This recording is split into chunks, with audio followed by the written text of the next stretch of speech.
мысалы жағымпаздықты, иә? Иә. Жағымпаздық ол кәдімгі осы Аманат партиясының бір дәстүрге айналып кетті. Кім? Мысалы үшін кім?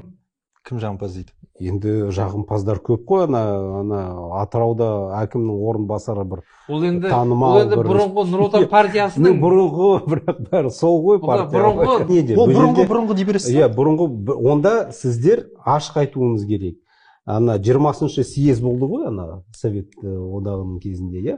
Онда былай, біз осыған бұдан бұрын болған нәрселерді түгел қаламаймыз, құптамаймыз, мысалы, иә? Мысалы, Еуразиялық одағына кіру, ол Нұр Отан Аманат партиясының тірлігі болды ғой. Дұрыс па? Онда сіздер айтуыңыз керек. Біз қаламаймыз, біз мынаны бәрін сыпырып тастаймыз, құптамаймыз, жаңадан бастаймыз деп айтуларыңыз керек деп ойлаймын да. Онда мейлі. Бірақ сіздер ондай жасамайсыздар ғой. Бәрібір ана Нұрсұлтан Назарбаев тарихи тұлға деп айтып отырсыздар.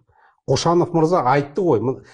Мысалы ана асы туралы заңды өшіріп тастамайсыздар. Неге деп журналистер сұрақ қояды ғой Қошановқа. Қошанов айтады, ол тарихи тұлға.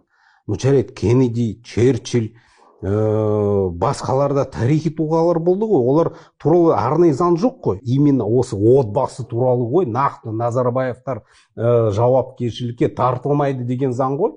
Сонда сол бұяқ қана отбасы заңның жоғары тұрады да.